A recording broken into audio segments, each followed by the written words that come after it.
Ya, ini dia Red Magic 11 Pro phone gaming pertama di dunia yang ada liquid cooling system. Phone ni dah pun boleh dibeli di Malaysia dengan harga RM4,400. Sebelum ni aku dah pun share 4 perkara best pasal phone ni. Tapi sekarang aku nak share first impression aku pasal phone ni.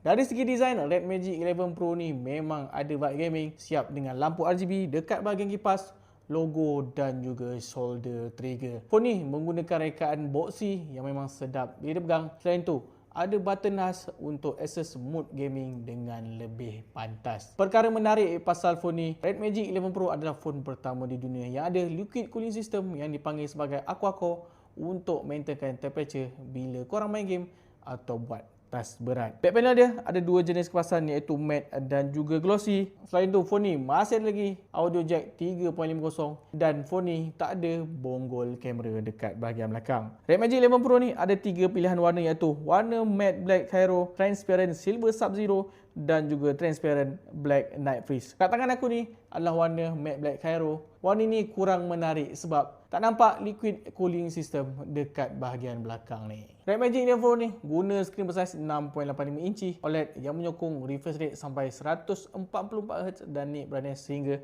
1800 nit. Phone ni guna teknologi all screen, bermaksud tak ada notch ataupun dynamic alert sebab phone ni selfie kamera dia duduk dekat bawah skrin untuk bagi pengalaman skrin yang lebih immersive. Untuk performance, Red Magic 11 Pro ni guna chip Qualcomm terbaru iaitu Snapdragon 8 Elite Gen 5. Phone ni juga ada konfigurasi memori yang besar iaitu 24GB RAM dan 1TB storage dalaman. Phone ni punya skor AnTuTu mampu mencapai sehingga 4 juta. Walaupun Red Magic 11 Pro ni memfokuskan kepada gaming, namun phone ni ada setup kamera yang powerful menggunakan 3 kamera belakang dengan sensor utama 50MP yang menyanyikan hasil gambar terbaik dalam pelbagai keadaan.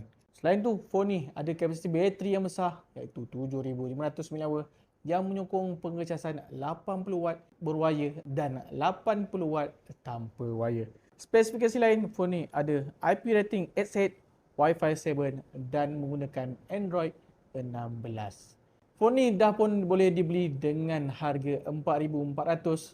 Apa pendapat korang dengan Red Magic 11 Pro ni? Patut beli ke patut skip? Cuba komen dekat bawah.